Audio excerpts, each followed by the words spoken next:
¿Es poesía que sale del libro para hacerse humana o el único arte donde la humanidad se enfrenta a sí misma? García Lorca y Arthur Miller se referían a lo mismo, al teatro, a la representación que ennoblece a la vida. Teatreca presenta El rumor de la discordia. Sigue toda la escena teatral de la Guadalajara metropolitana en Teatreca, el espacio informativo con la cartelera teatral y cultural de la ciudad. Encuéntralos en Instagram como @teatreca, donde siempre hay una butaca para ti.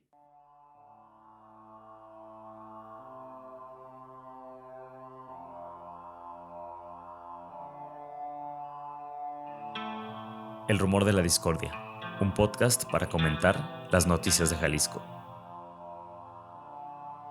Un rumor es una voz que corre entre el público o un ruido confuso de voces. Bienvenidas, bienvenidos al rumor de la discordia, hoy lunes 27 de marzo del 2023, Pepe Toral.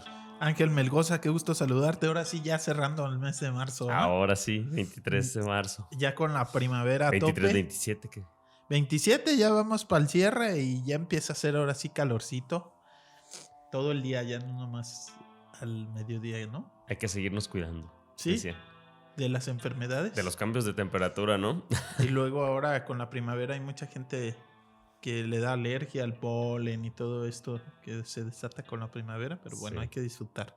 También al bosque en la primavera. Ándale. Cuidar los espacios también naturales, Pepe, y visitarlos. Así es. Bueno, vamos a empezar con un caso, Pepe, que hemos venido tocando en el rumor de la discordia. Ya tú lo reporteabas en su momento para NTR. Es el caso de Laura Lucía Berbera Rivera.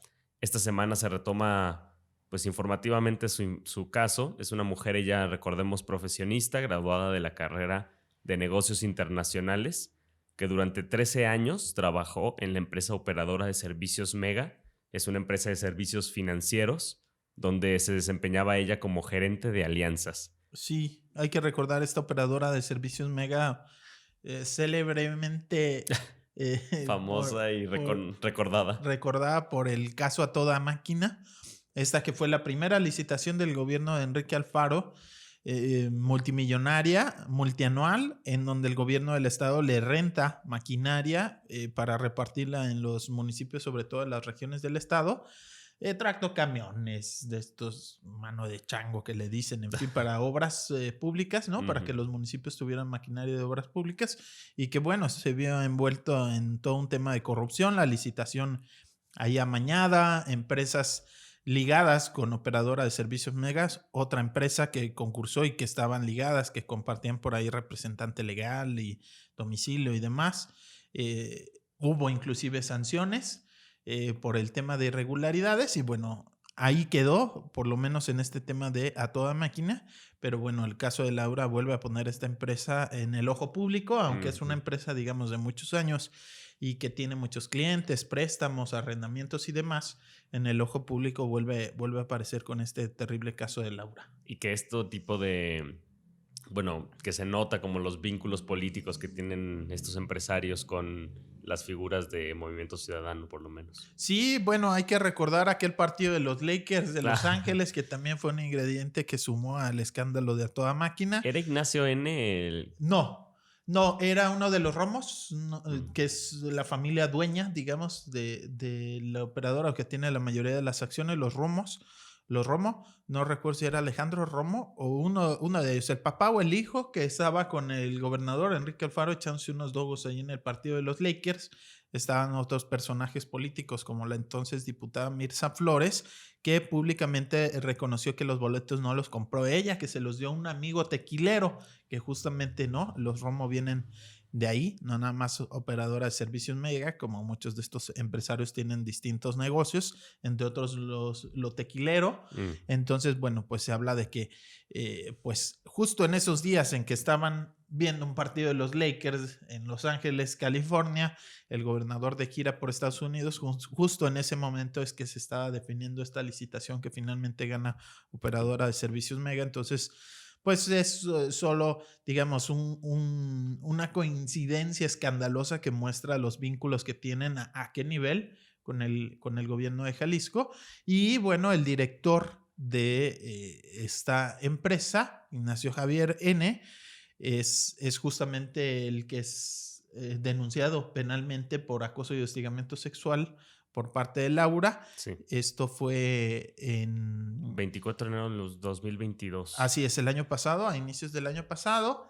Ella desde varios años antes, Desde 2018. 2018, yo la pude entrevistar por teléfono, ella desde la penal de Puente Grande, en donde está en septiembre, desde septiembre. Y bueno, ella nos contaba que desde el año 2018 este sujeto, Ignacio Javier N., pues comenzó a hostigarla sexualmente, a hacerle comentarios sexuales, subidos de tono cuando estaban solos, inclusive llegó a tocarla, a molestarla y demás, hasta el momento en el que ella decidió denunciarlo penalmente por este tema. Va a la Fiscalía del Estado, presenta la denuncia y no avanza. Ella no sabe qué es lo que ocurre con su carpeta de investigación y bueno, ya es hasta que ella es detenida cuando realmente sabe qué fue lo que pasó y por qué era lo que pasaba, nunca avanzó. No se enteró. Ella da un domicilio para que la notifiquen y nunca da el de su empresa, el de su oficina. Pues claro que no. Obviamente, ¿no? Sí. Y para que le notifiquen cualquier avance de la carpeta. Y entonces a ella la notificaron que hacía falta pues un tema burocrático por ahí que debía de resolver, pero la notifican en su empresa, la notifican en su oficina. Ella nunca recibe esa notificación, nunca le llega la información de qué ocurrió con su carpeta de investigación.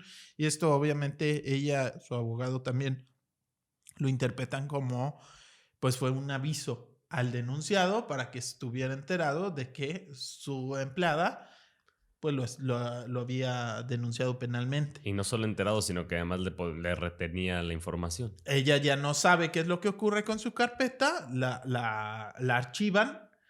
Este sujeto se entera de manera irregular de esta denuncia penal en su contra por parte de una subalterna.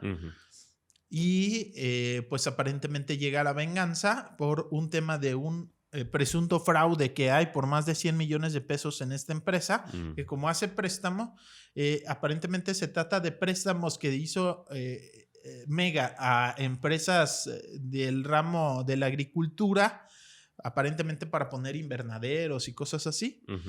Esos préstamos no se recuperan, digamos, no se pagan y se consideró como un fraude. Y entonces, ese como tema que ya que estaba colocaron vivo, los créditos, había un chanchullo ahí entre quien otorgaba y quien recibía el crédito. Exacto.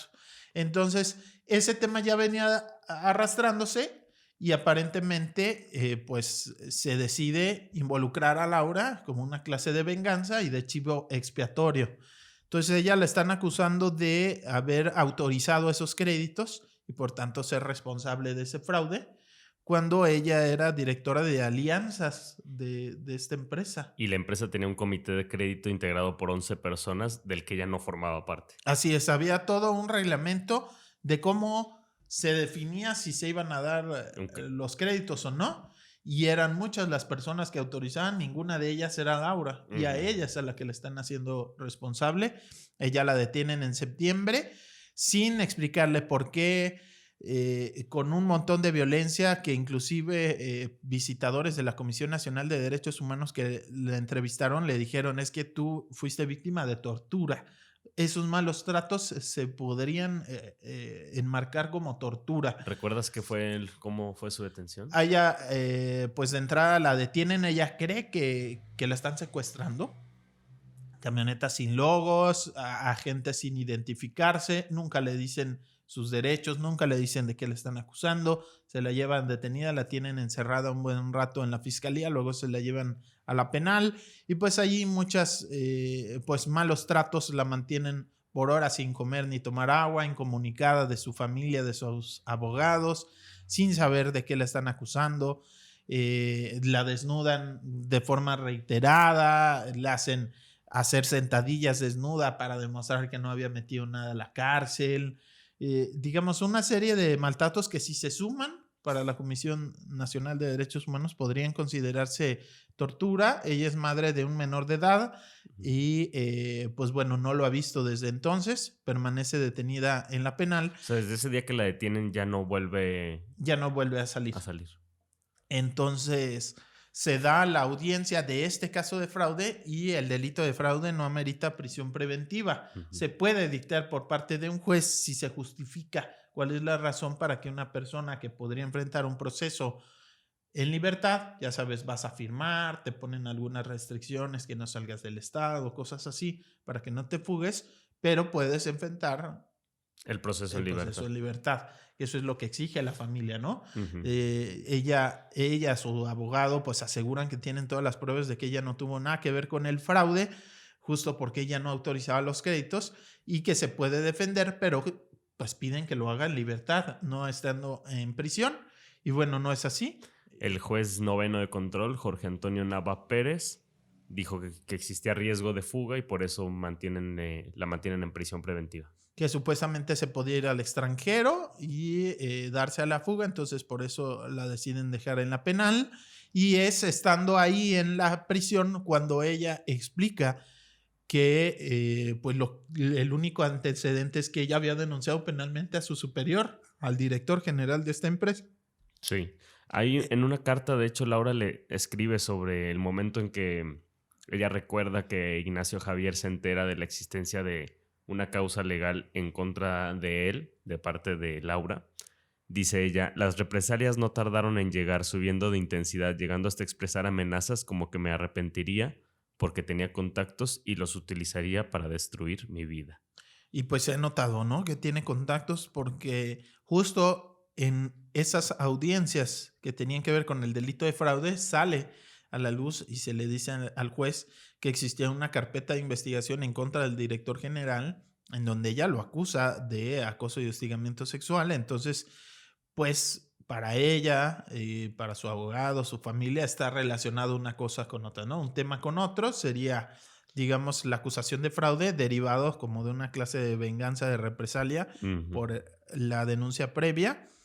Y es ahí en donde ella se entera de toda esta situación en que ya fue archivada su carpeta, nunca se investigó nada y pues este tipo de irregularidades en donde la notifican ahí en un domicilio que nunca dio, que es el de la empresa. Entonces, por tanto, pues alertaron, por así decirlo, le dieron la noticia al acusado de esta denuncia que se había presentado en su contra.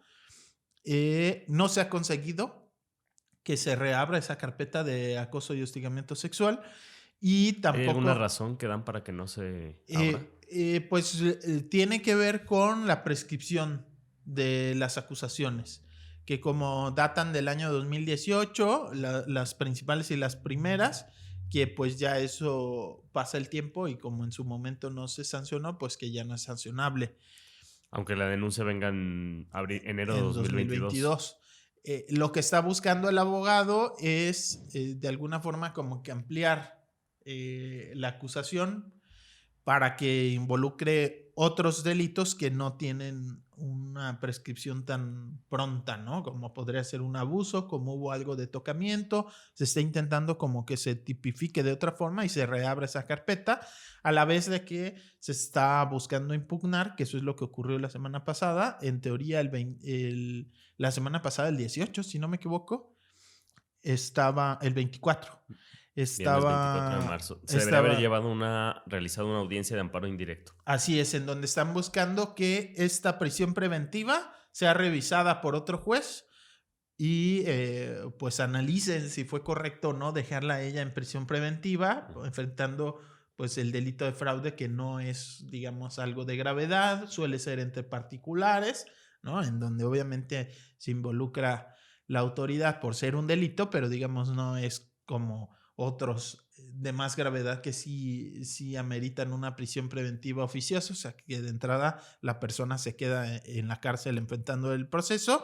Y bueno, la semana pasada se debía de haber llevado a cabo esta audiencia que no se realizó, Se viene ya lamentablemente. también desde hace tiempo como postergando, ¿no? Sí, de por sí la justicia pues no es rápida ni expedita, ¿no? En nuestro país, en nuestro estado.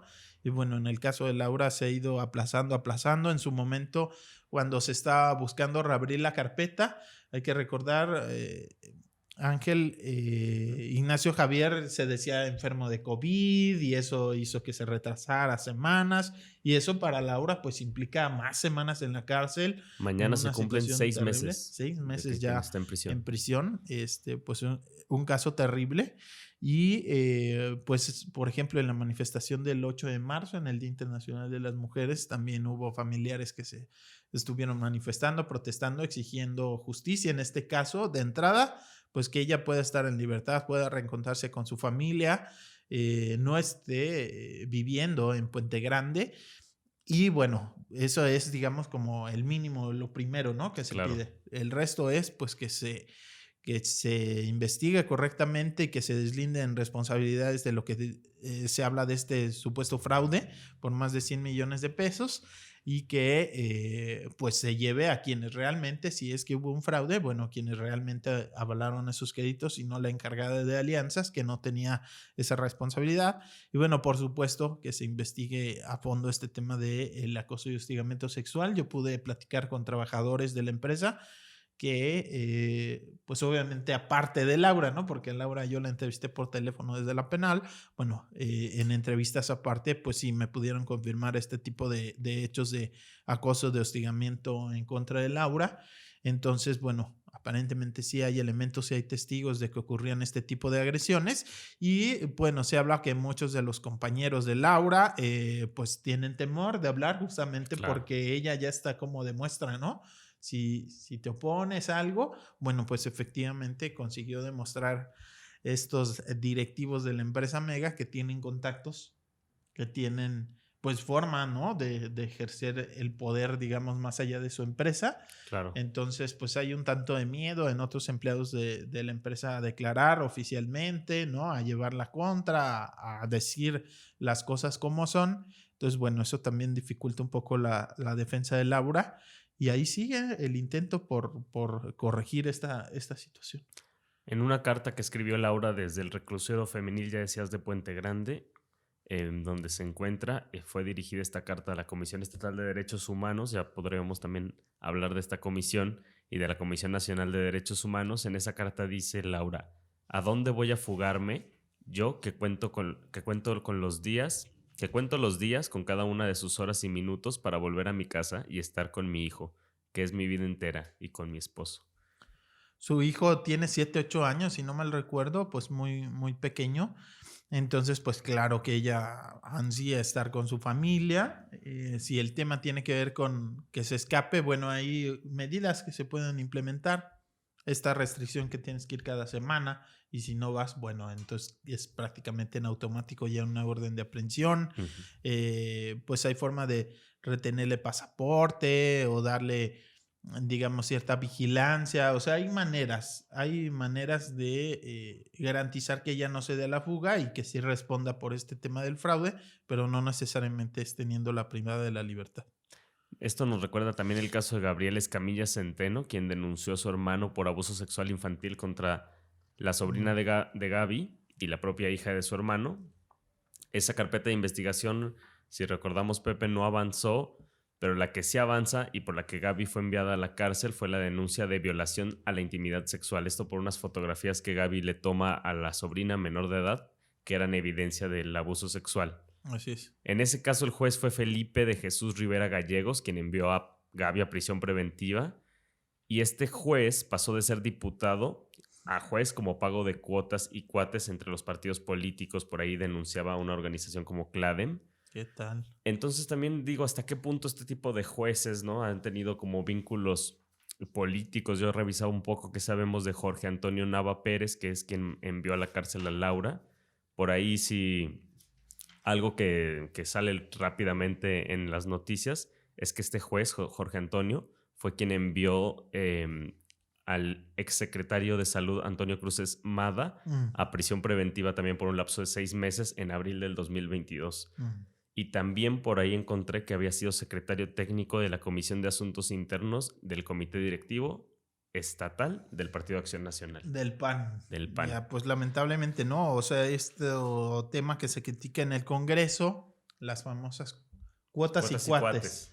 ¿no? Que nombran a funcionarios en cargos que se designan desde el Congreso pues suele nombrar, pues lo que dice el dicho, ¿no? A cuates, a compadres, amigos o por cuotas. Es decir, si la mitad del Congreso, la mitad de los diputados son de un partido, bueno, pues se lo reparten, ¿no? Pues la mitad de los jueces te tocan a ti, los otros 3 cuartos al PAN, así, ¿no? Ese reparto sigue vigente. Y que son esos jueces quienes van a terminar impartiendo justicia y que van a tener responsabilidades políticas que cumplir por los favores que han recibido también. Es el problema, ¿no? Que luego al final terminan respondiendo a quien les colocó, justo porque no llegan por sus capacidades, no llegan por su trayectoria, por su experiencia, sino por que son amigos de fulano, porque los puso ahí el PAN y tienen una buena relación con alguien, en fin. Sí, por un servicio de carrera, digamos, ¿no? Exacto. Entonces, no bueno, pues llega. ahí está una de las tantas consecuencias de nombrar a funcionarios por esas relaciones y no por su experiencia, por sus conocimientos. Y decías, Pepe, el Poder Judicial, uno de los poderes menos observados, menos reporteados, ¿no? Sí, es de los que menos están en el ojo público. El poder legislativo, bueno, pues ya es por toda la gente conocida, es de los cargos del legislador peor evaluados, ¿no? Por la gente hay mucha Sí. crítica, totalmente revisado. Todos los medios de comunicación Tienen tienen ahí a un su reportero, enviado, reportero de reportera. la fuente siempre, Exacto, ¿no? o sea que ya de cajón todos los días va al Congreso, revisa, ¿no? A mí me tocó muchos años hacer esa chamba, cubres otras cosas, pero ya es como tu encargo el Congreso, el Congreso. El Poder Ejecutivo no se diga, ¿no? Es constantemente vigilado, reporteado y demás, pero el Poder Judicial muy opaco y en parte también tiene que ver con que desde la ciudadanía hay poca exigencia por observar, por conocer cómo funciona, quiénes son y también de los medios. Muy pocos tienen a alguien reporteando permanentemente, que conozca los nombres de los magistrados, a qué se dedican, de dónde vienen, ¿no? Es Que hasta estos entendamos los escándalos. procesos, ¿no? Exacto, o sea, cómo funciona, cómo se toman las decisiones, quién revisa sus desempeños y demás, es uno de los poderes menos conocidos, digamos, pues el gremio, claro, de abogados, de abogadas, ¿no? Los colegios de abogados seguramente que sí lo hacen, pero en los medios de comunicación muy poco se puede leer y comprender a través de los medios cómo funciona este poder judicial, tanto a nivel estatal como a nivel federal. En los medios de comunicación poco y también en las organizaciones, ¿no? Luego nos toca ver pues cómo se padecen las decisiones del Poder Judicial, pero no se conoce a fondo qué es lo Cómo que hay ahí funciona. dentro y por qué no nos dieron esa suspensión o por qué si todas las pruebas estaban, no nos dan la protección de un amparo y demás. Bueno, pues muchas veces tiene que ver con estas cosas, ¿no? Con temas políticos, Claro. de dónde vienen los jueces y quién les puso en esos lugares, ¿no? Pues vamos, Pepe, al siguiente tema del día. El miércoles 22 de marzo, la semana pasada, miércoles, fue el Día Internacional del Agua y con motivo de este día se llevó a cabo una rueda de prensa. Bueno, hubo varias acciones.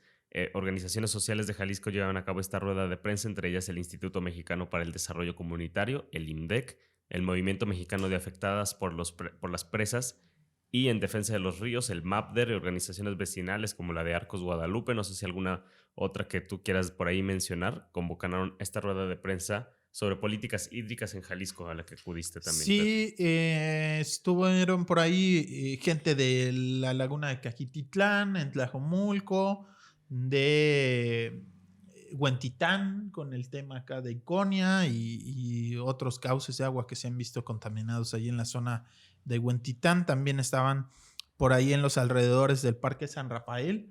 Están haciendo esa polémica obra de un vaso regulador que en teoría va a captar agua de lluvia para evitar inundaciones. Ese es el discurso oficial, pero en los hechos es un colector que se construyó justo, inicia el colector justo en donde tiene una descarga, unas torres ahí en construcción de Grupo San Carlos, Gran San Rafael. Entonces, bueno, vecinos tienen... Entonces el vaso regulador realmente un desagüe del desarrollo inmobiliario. Son, si no me equivoco, 14 torres que están previstas a construir ahí. Apenas va la primera y bueno, es una forma para que no se les sature el drenaje a estas nuevas torres, pues construirle en el parque un tinacote, por así decirlo, para que ahí llegue, ¿no? Todos los desechos. ¿Y qué es lo que pasa? Eso sí, reconocido por la autoridad. La autoridad no reconoce, aunque yo me he asomado a donde me han dicho y efectivamente pues hay un tubo de estos no sé cuántas pulgadas que sale desde los departamentos al nuevo colector. Se puede ver, digamos, allí a simple vista a través de la reja y digamos, ahí empieza el colector, va por una calle, luego entra, se hace grande en el parque en donde antes había unas canchas de béisbol, ahí se escarbó y ahí se está haciendo el depósito y luego eso va conectado al drenaje. Entonces es un poco lo que los vecinos dicen, a ver, no tiene lógica, en teoría esto es para captar agua de lluvia y entonces ¿por qué la lluvia luego le echas al drenaje y no buscas darle otro uso? O sea, si se supone que va a ser agua limpia, como Y que para la qué vas lo a retener para conectas. darle algún uso, Exacto, o sea, riego, no sé. en esa zona hay mantos acuíferos, ¿no? Han documentado los vecinos en la zona que hay unas galerías filtrantes que se construyeron hace más de 100 años, ¿Qué es eso? que es una clase de acueducto en donde se filtra el agua subterránea y ese acueducto llevaba el agua a la zona de en donde está el Hospicio Cabañas desde allá, desde San Rafael. Digamos, es una zona que Wow. históricamente se conoce con mucha agua subterránea. Entonces, estas galerías lo que hacían era que entrara el agua y la trajeran acá al centro, ¿no? Entonces, si el objetivo realmente fuera evitar inundaciones y captar agua de lluvia, bueno, pues habría algo más sustentable, ¿no? Cualquier experto allá en Nueva York que le pregunte qué se puede hacer. Y en realidad lo que están haciendo, pues es esa agua, si en el supuesto de que fuera a captar agua de lluvia, pues esa agua la están conectando para el drenaje, ¿no? Entonces, pues, ¿dónde está el uso sustentable, respetando los ciclos del agua y demás? Lo que denunciaron ahí y han denunciado hace muchos años es que, pues, en realidad son obras de inundaciones que en realidad tienen otra intención. En este caso, pues beneficiar a una empresa particular, a Grupo San Carlos, con ese negocio inmobiliario. Que también tiene vínculos políticos. Fíjate que no lo sé, o sea, de que son compas, pues deben de serlo. Yo recuerdo por ahí un premio que le entregó alguna vez el gobernador al director de Grupo San Carlos. Mérito empresarial, algo por el estilo, no lo tengo fresco, pero no conozco yo por lo menos algún vínculo familiar Familiar, o algo como así los... con el gobernante, ¿no? Como ocurre con otras empresas como Tierra y Armonía o G&G, que es de un ex senador, Raimundo Gómez Flores. Ahí sí que están muy documentados los vínculos políticos. Con Grupo San Carlos no los tengo tan bien sondeados, pero sin duda sí hay intereses económicos de por medio. Y pues bueno, ahí se ve como durante tantos años el CIEPA ha insistido con construir este vaso regulador, que los mismos habitantes no lo quieren, no lo aceptan, expertos dicen pues no va a ayudar mucho que digamos a las inundaciones y pues sí puede o está generando afectaciones ambientales ahí en el parque y pues aparentemente la única beneficiada ahí es la empresa, ¿no? Constructora. Pues por cierto, el gobernador Enrique Alfaro, vamos a hablar de eso, no dejó pasar la fecha y aprovechó para darse una vuelta por Nueva York, donde se llevó a cabo esta conferencia global del agua de la ONU. Digamos que ahorita vamos a seguir mencionando todos los temas que fueron por ahí saliendo en esta rueda de prensa, pero es importante recordar que Alfaro estuvo allá en Estados Unidos presentando la agenda de acciones de su gobierno, dice él, para limpiar, reutilizar y abastecer de agua al área metropolitana de Guadalajara y al estado, a través de proyectos como el polémico, pues Revivamos el Río Santiago. Sí, que ahí anunciaba que ya llevaban un 75% de avance en lo que es el saneamiento del río Santiago, que también ya es algo que hemos pues mencionado aquí y que en la rueda de prensa se dijo también. Lo que está haciendo el gobierno del estado y este Revivamos Río Santiago, sobre todo tiene que ver con tratamiento de aguas residuales domésticas, con lo que nosotros aquí en la ciudad pues le jalamos al baño y lo que se ve en el drenaje. Las aguas Claro, negras. las aguas negras. Claro que sirve, claro que ayuda a darles un tratamiento. Se está construyendo ahorita una infraestructura para que el agua que se trata en la planta de tratamiento del ahogado, en lugar de arrojarla directamente después del tratamiento al río, bueno, al canal del ahogado y de ahí al río Santiago, se le lleve a industrias para que reaprovechen esa agua. Pues eso es positivo. Habría que ver cómo se define que esas empresas sean las beneficiarias del agua, eso por qué nos beneficia, por qué tendría que haber un recurso estatal o público ahí. Pero bueno, Claro que ayuda, pero presentarlo a nivel internacional y bueno, aquí local como que eso ya está resolviendo el tema del río Santiago, pues es muy lejano a la realidad. Cualquier persona puede ir allá a la cascada que divide al Salto y Juanacatlán, la famosísima cascada, y pues ver que la situación del río es terrible, la situación de enfermedad sigue. De alta toxicidad, ¿no? Escuchábamos, bueno, leíamos por ahí a un amigo, Adrián, en Twitter, que hablaba de este paseo que fueron a dar justo por el río, un perro de los que los iba acompañando en algún descuido, porque obviamente no los querían dejar que se metieran al agua, se mete al agua el perrito y a los días se enferma y muere, ¿no? Así es, y bueno, solo hay que recordar el caso de Miguel Ángel López Rocha, que por ahí en el año 2008 cae El al niño Miguel canal del Ángel. ahogado y muere, de acuerdo con estudios que se les hicieron, que recuperó en su momento la Comisión Nacional del Agua, pues por arsénico, por la gran cantidad de arsénico que hay en esa agua, y pues él murió intoxicado por eso. Estuvo en coma varios días y perdió la vida. Y bueno, sigue la presencia del arsénico en el río Santiago, y ese tipo de contaminantes no vienen de nuestro drenaje, son descargas industriales que siguen en crecimiento las industrias ahí al margen del río Santiago. El gobierno del estado, pues de alguna forma con razón, pues se deslinda de ese tema de las industrias, porque quien lo regula es la Comisión Nacional del Agua. Entonces sería federal revisar las descargas. Lo que no dicen es que sí tiene facultades la Procuraduría Estatal de documentar afectaciones y presentar denuncias. Eso sí lo pueden hacer. O sea, directamente el gobierno del estado no puede sancionar a una industria por contaminar, porque eso le toca al gobierno federal, pero sí puede documentar que está contaminando y presentar las denuncias penales y las quejas ante las autoridades federales para que se Para les que le vengan los sancione. federales a sancionar. Entonces eso sí se puede hacer, es algo que sigue pendiente y que lejos de venir a resolverse, pues sigue en incremento, más plantas industriales, más naves industriales construyéndose allí en la zona. Sí. Y bueno, algunos temas pendientes también por ahí Violeta Meléndez de Mural, notas en la semana, recordando que hay otra macroplanta de tratamiento de aguas residuales. Está la del ahogado en el sur y hay una en el norte, que es la de Agua Prieta, y toda la zona norte todavía sigue sin llevarse las aguas hacia esa planta porque falta un colector, el colector intermedio oriente, algo así se llama, que es, digamos, toda la parte norte de la ciudad y oriental de la ciudad. Esas aguas siguen yendo de manera natural, descargando hacia la barranca por el desnivel que hay, y terminan las aguas sin ningún tratamiento en el río Santiago. Entonces se necesita un gran colector, sobre todo en la zona de periférico, para colectar todas esas aguas negras que no se vayan hacia el río y encauzarlas a la planta de tratamiento y reciban tratamiento de Agua Prieta. Esa inversión no la menciona el gobernador, esa sigue pendiente. Es impresionante que una ciudad como Guadalajara, de su importancia, su tamaño y todo, esté tirando sus aguas negras como al río así directamente, ¿no? Como Así eso es. súper criticado cuando llegan algunas personas, ¿no? A posicionarse de algún predio, cuando hay alguna ocupación irregular, y se queja muchísimo de que cómo vas no sé, hacer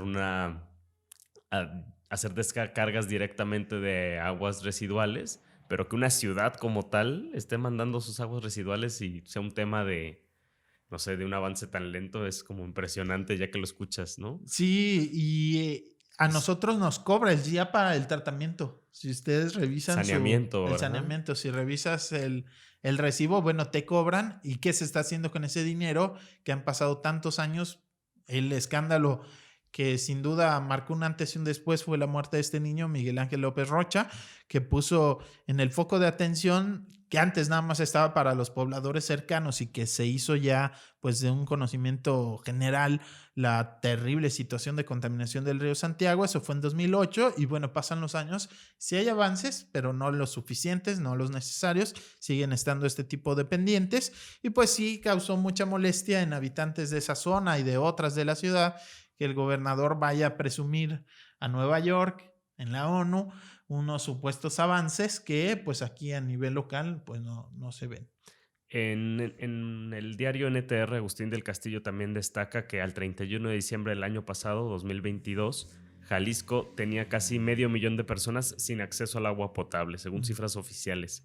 La meta del gobierno es que para 2024 el 100% de la población del estado cuente con agua potable, ya veremos.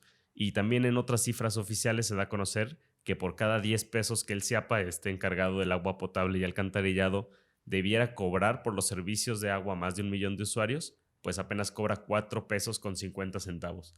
Entonces, si bien no hace saneamiento, tampoco cobra lo que debería de cobrar por el uso del agua. Sí, la cartera vencida del CIAPA pues está tremenda. Todos los años se aumenta la tarifa y hay polémica de si debería o no de aumentarse la tarifa del agua potable. Lo cierto es que se necesitan recursos para todas estas obras pendientes, pero Y pues transparencia parece, y buen uso de los recursos, claro. claro, pues hay ahorita enfrentando ahí cargos por corrupción del CIAPA, hay varias gente que está detenida. Históricamente, ¿verdad? La gestión del agua siempre ha estado vinculada también a muchos intereses políticos y a mucha gente, a mucho malversación de recursos. Simplemente por el tema de los intereses políticos, pues quien está al frente, Carlos Torres Lugo, su experiencia en temas del agua es nula. Él viene del ramo inmobiliario y sobre todo por ahí compañero de escuela del gobernador Enrique Alfaro, su amigo personal, y encargándose del tema del agua a alguien que no tiene la experiencia. Bueno, ¿por qué tiene que ser así? ¿Por qué usar un organismo como el CIAPA para acomodar compadres, para resolver temas políticos y no alguien técnico, ¿no? Que conozca el tema del agua y todas las necesidades que hay? Y lo que se ha encontrado, la forma de financiar al CIAPA es incrementar las tarifas del agua sin atender este otro tipo de cosas, ¿no? La cartera vencida, las fugas. Eso también fue parte de lo que se dijo en la rueda de prensa. Decía María González Valencia del INDEC, del Instituto Mexicano para el Desarrollo Comunitario, que junto con académicos de la Universidad del Valle de México, de la UVM, le presentaron un proyecto al CIAPA para utilizar tecnología nueva para detectar y atender fugas. Se habla de que aproximadamente el 30%, la tercera parte del agua que el CIAPA ya extrajo de pozos o trajo de Chapala, potabilizó y metió a la red, no se sabe dónde queda. El 30. El 30. No, entre fugas, tomas clandestinas, huachicol del agua que también hay y usos que no se miden, 30% del agua que se conecta a la red no sabemos en dónde quedó. Entonces es un tema muy importante el de las fugas y se le presentó esta tecnología y que el CIAPA simplemente rechazó el proyecto, que supuestamente tenía inversión privada que se le iba a inyectar al CIAPA para esta tecnología y que finalmente se rechazó. No sabemos si por temas políticos o qué fue esa situación, pero bueno, es uno de los ejemplos que pusieron ahí en esa rueda de prensa para pues contrastar un poco esta información pues demasiado positiva que dio a conocer el gobierno del estado sobre la situación del agua en el estado y lo que se fue a presentar a Nueva York, pues un poco para presentar ahí la contraparte y decir, pues no todo es tan bonito aquí en el estado en cuanto al uso del agua. Y entre que son peras y son manzanas con el CIAPA, pues este Sistema Intermunicipal anunció que debido a que realizará trabajos de mantenimiento, se suspenderá el servicio de agua potable desde la medianoche del jueves 6 de abril y hasta el sábado 8 y el domingo 9, cuando se comience a restablecer paulatinamente pues el servicio en 1,000 colonias del área metropolitana. Ya son trabajos que se hacen cada año en Semana Santa. Pues elige esa semana por que mucha gente se va de vacaciones y demás, no hay que ir a la escuela los chamacos, entonces si no se bañan un día no hay tanta afectación, digamos. Pero bueno, sin duda muy polémico el tema del agua, hay mucho que hablar al respecto. También la federación, pues decirlo, no muy buen trabajo. Por ahí creo que era Lauro Rodríguez quien sacó en la semana también una nota muy interesante sobre las concesiones que da el gobierno federal en la zona de Guadalajara y los 3 acuíferos, que es el agua subterránea que hay abajo de nuestra ciudad, hay 3. Los 3 están sobreexplotados, se le saca más agua de la que se infiltra y aún así la Conagua sigue dando y dando concesiones de agua. También hay muchas irregularidades en el tema de las concesiones. Hemos pues documentado cómo se usan de uso agrícola, las usan las industrias, y eso significa, pues además de que estás calculando mal las necesidades y los usos del agua, eso también significa un subsidio para las industrias, porque el agua agrícola tiene un subsidio para el bombeo, para ayudar a los productores del campo, y ese subsidio se lo estás dando a empresas que en realidad están usando esa agua no para producir alimentos, sino químicos, o vete a saber cuáles cantidades de cosas. Entonces también ahí el gobierno federal, hay que decirlo, pues un mal papel en cuanto a este tema de las concesiones del agua. Que es una gestión federal de recursos también, pues, locales, digamos, ¿no? Que afectan a la ciudad, por ejemplo, y como esa, pues no sé, como cuánto les cueste ver a grandes rasgos o desde un escritorio federal lo que las afectaciones locales que tienen, ¿no? Esas decisiones. Claro, pues son temas que se deben de tomar en todos los niveles y no nada más a nivel federal. Tienen que involucrarse las autoridades locales en ese tipo de decisiones. Sí. Y bueno, pues algo que se critica también es la falta de personal a nivel federal para inspeccionar, para vigilar. Pues prácticamente son 3 o 4 personas para atender a todo el estado, pues sin duda están rebasados, ¿no? Una década de retraso también para la nueva ley de aguas. Con la reforma constitucional del artículo 4 en 2012 se otorgó un plazo de 360 días, que obviamente ha quedado rebasadísimo, para emitir una nueva ley que garantizaría el derecho humano al agua y a su saneamiento. Obviamente también nos estamos metiendo en el tema federal y bueno, ya será otro tema si se cumple o no se cumple con la ley, pero bueno, no se ha hecho esta nueva ley de aguas nacionales o nueva ley para regular y garantizar el derecho al agua. Y hay varias iniciativas que se han construido con participación de la sociedad civil. El problema es que pues afectan intereses económicos fuertísimos, ¿no? Simplemente las embotelladoras de refresco, de cerveza, ¿no? La industria inmobiliaria que necesita para este crecimiento voraz aquí en la ciudad y en otras ciudades, pues requieren garantía de que va a haber agua y pues una ley de avanzada que ponga primero el servicio público de agua, que ponga primero la necesidad de la gente de agua limpia. El derecho de la gente al agua. Pues va a afectar esos intereses económicos, ¿no? Que buscan que primero estén justo la industria y sus negocios. Así es. Entonces, pues ha estado atoradísima esa ley desde hace muchos años. Pepe, la semana pasada también y desde el domingo 19 de marzo se comenzó un incendio provocado en el bosque El Nixtiquil. Tuvimos aquí como invitados a 2 miembros del comité Salvabosque que trabajan ahí justo en el bosque El Nixtiquil. Alex y a Miriam. Alex y Miriam, saludos. Bueno, también recordar que tienen un evento, un musical, un concierto el 31 de marzo para las personas que puedan darse una vuelta. Todo lo que se recaude de ahí va a ser para apoyar la defensa del bosque El Nixtiquil. Así es. Y bueno, este incendio consumió alrededor de 40 hectáreas de bosque. Ya decíamos, miembros del Comité en Defensa del Bosque El Nixtiquil visitaron la semana pasada el Rumor de la Discordia y denunciaban también que el incendio comenzó dentro del fraccionamiento Los Guayabos. Este incendio se trata del segundo de gran magnitud provocado en menos de 3 años por empresas inmobiliarias que pretenden urbanizar la zona.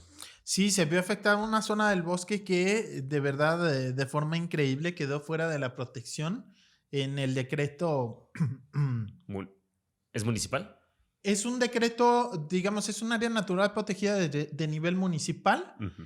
Y el polígono que se creó en el 2008, si no me equivoco, o 2005, 2008, es el decreto de protección de este bosque.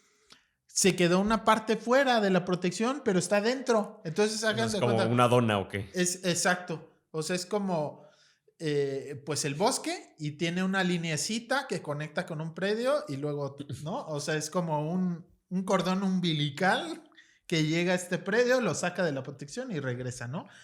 Y casualmente es en esos alrededores donde se han dado muchos incendios y muy fuerte de la semana pasada que afectó alrededor de 40 hectáreas, justamente tiene que ver con esa zona.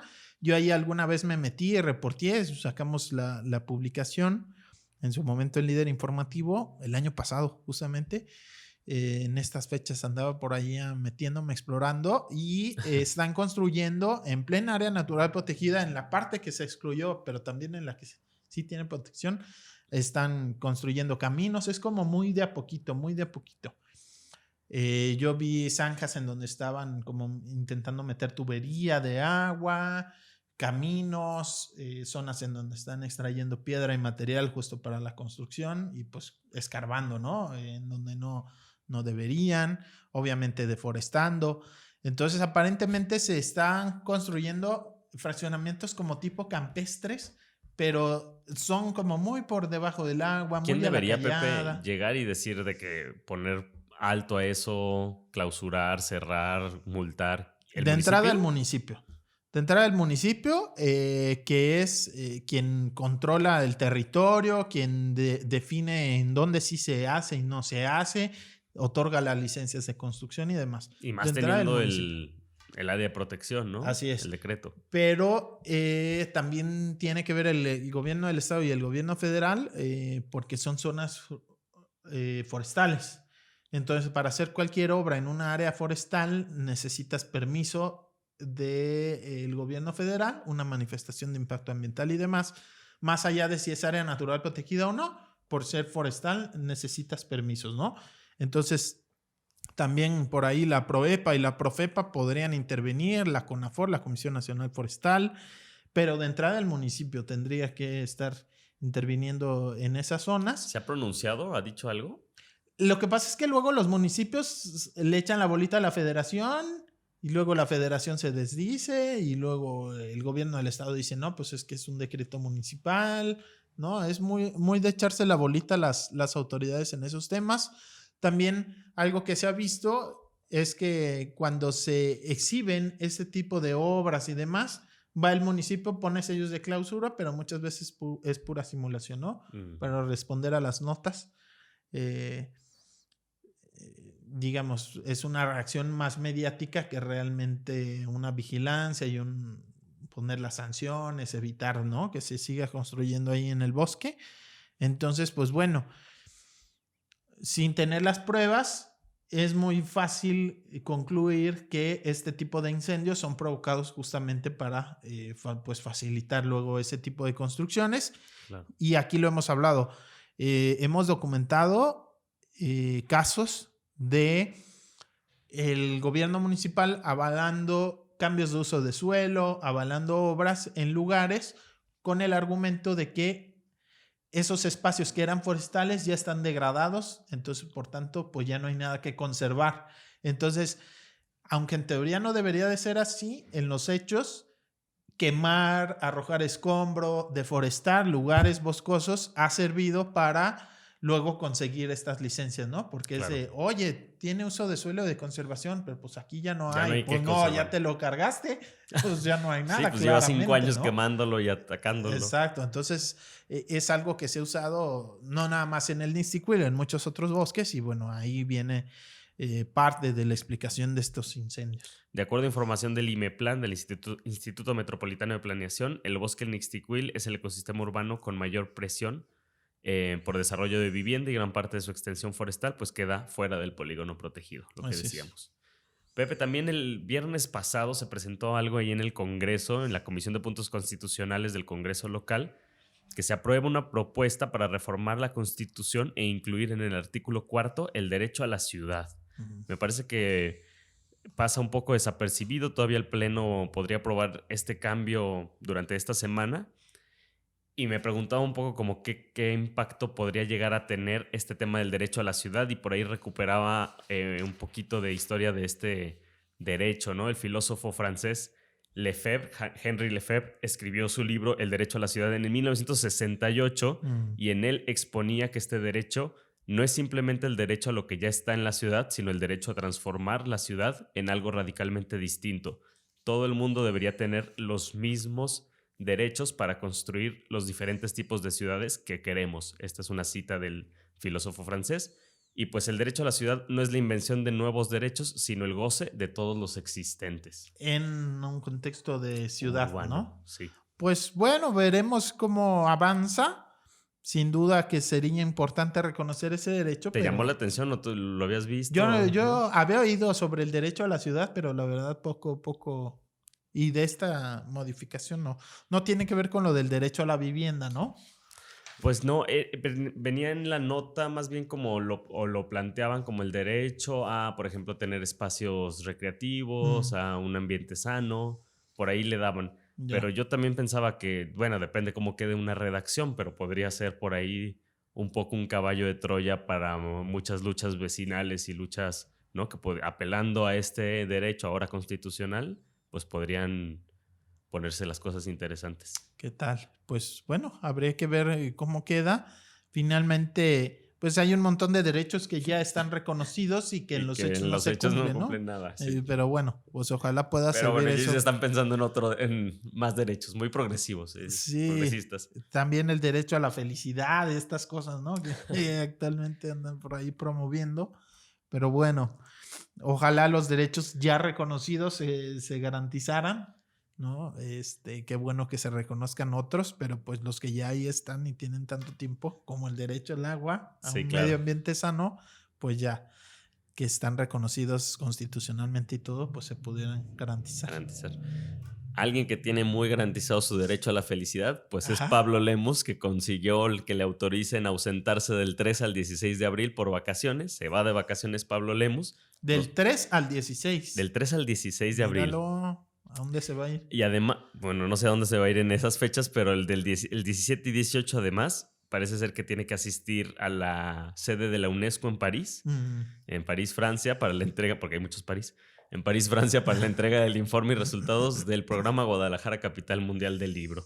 ¿Qué Entonces, tal? por allá hasta el 19 de abril volveremos a recibir a Pablo en Guadalajara. Pues bueno, que le vaya bien en su descanso. Pues tiene poquito más de un año en su cargo y ya buenas vacaciones. Normalmente 7 días se Sí, le dan a una persona cuando cumple un año, ¿no? En hasta el el año cargo, en de el trabajo, empleo. sí. Bueno, pues ya ahí ya le autorizó el cabildo. Los mismos regidores le autorizaron sus vacaciones. Pues que le vaya bien, ¿no? ¿Tú a dónde te vas a ir, Pepe, de vacaciones? Híjole, no sé, tengo muchas tareas que calificar y así, quizás. Quizás no hay tanta vacación. Exacto. Pues nosotros seguiremos rumoreando actualizaciones, Pepe, o temas para esta semana que has visto. ¿Tienes algo en la mira? Pues Está pura más... polaca. Viene Marcelo Ebrard esta semana, si no me equivoco, el viernes. Ah, pues y vino es Claudia, ¿no? Vino Vino es Claudia el Claudia, mira, sábado, que hubo tengo por el ahí eslogan mucho revuelo. incluido. Sí, claro. Hubo mucho revuelo, viene acá a la UDG, entonces muy cobijada ahí el mismo rector, Ricardo Villanueva, presente, que aparentemente el grupo UDG ahí está apostándole a todas las corcholatas. O sea, van con ella y también van con Marcelo. Sí, claro, y también con Adán Augusto hubo por ahí acercamiento. Entonces, para que quien quede, si es que queda alguna de esas corcholatas, pues que le vaya bien a la UDG, eso aparentemente, o al grupo político, grupo UDG. No, pues tienen muchos intereses que procurar, ¿no? Con todo el enfrentamiento con el actual gobernador y Claro, probablemente con el próximo. claro. Y viene Marcelo Ebrard a presentar un libro. Entonces, bueno, pues de grilla seguramente hará mucho ruido. También por ahí a mediados de semana, el miércoles, presentan un libro pues bastante grande. Son muchos ensayos y diagnósticos sobre el gobierno del estado, cómo ha avanzado. No recuerdo ahorita cómo se llama el libro, pero bueno, lo presentan el miércoles. ¿De algún colegio o de...? Es de una organización que encabeza anticorrupción muy famoso, David Gómez Álvarez, que es miembro de la Comisión de Participación Social del Sistema Anticorrupción, académico de la UDG, por ahí cercano de Raúl Padilla, y él hizo ese odiado trabajo. por Movimiento Ciudadano, él coordina. Él coordina estos 2 libros en donde participan un montón de especialistas y de muchos temas. Y bueno, la mayoría, o más bien la idea es como un diagnóstico de cómo va Jalisco, ¿no? A mitad del camino, algo así se llama el libro. Lo presentan el miércoles, a ver si viene algo interesante. Varias compas y compas que han venido acá al rumor participan por ahí, el Max. También Max Jaramillo. Ernesto Jaramillo tiene por ahí, participó escribiendo y me parece que coordinando parte del libro. Violeta Meléndez también por ahí tiene un artículo. Andrés de la Peña con este rollo de la vivienda. Varios compillas que tienen ahí un escrito, pues habrá que ver el libro, ver si le podemos sacar algo interesante. Claro. Por ahí. Sí. También otro compa, el Rob de la capital mundial del libro, ahí haciéndole el anuncio el miércoles en Chapultepec, presentan un libro sobre crónicas, la otra Guadalajara, que son crónicas ahí. ¿Quién la escribe? También es Robert Hernández se llama, es un buen amigo, Juan Roberto Hernández. Libro de crónicas, y entiendo que hay también como stand-up burlándose de la Guadalajara homofóbica.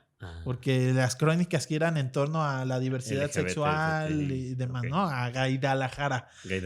Y va a haber un show de stand-up, comedia, pero enfocándose, ¿no? En esta, pues, característica de muchas personas de Guadalajara, con ¿no? Rob, suena bueno eso. Sí, hay que invitarlo a que nos cuente. Él tiene mucho tiempo haciendo crónica y hay varias chidas.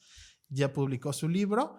Y bueno, estaría interesante que nos platiquen un poco, ¿no? Eso es el miércoles.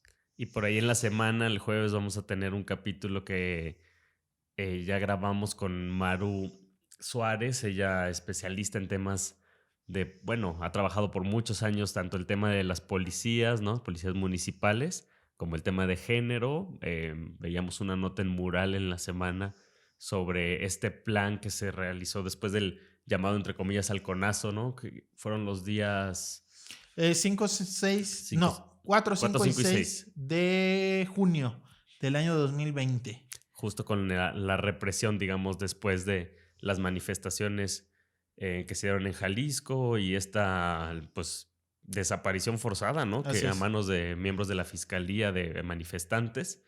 Justo después, nos contaba Maru, se reunieron o convoca el gobierno del estado a muchos especialistas para hacer un plan para reformar las instituciones, y pues al parecer, según esta nota de Mural, no ha habido un seguimiento del plan. Maru nos platica un poco más de eso el jueves y nos decía que era un proyecto que a ella en lo personal le entusiasmaba y que creía que por ahí iban las líneas para hacer una reforma profunda, ¿no? Institucional. Y que sin duda necesita el respaldo social, la presión mediática de la gente para que se lleve a cabo y que no quede nada más en el papelito un plan muy bonito y que no se aplique, ¿no? Que aparentemente es lo que está pasando o es lo que reporta Mural, que ha pasado el tiempo, pues pasan los meses, los años y sigue pendiente de aplicarse esa reforma que, por lo que nos dice este especialista Maru, pues era bastante positiva. Entonces, bueno, pues importante sin duda darle seguimiento y generar presión para que se aplique y que no quede nada más en buenas intenciones. Pues por ahí vamos. Muchísimas gracias, Pepe. A ti, Ángel. Gracias a las personas que nos escuchan. Les recordamos que por favor califiquen este podcast, que le den palomitas, que le den estrellitas y que lo compartan con las personas que crean que pueden estar interesadas. Excelente semana. Muchas gracias. El Rumor de la Discordia, un podcast para comentar las noticias de Jalisco.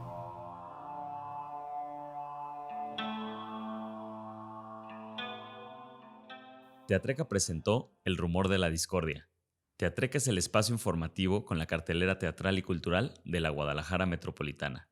Encuéntralos en Instagram como @teatreca, donde siempre hay una butaca para ti.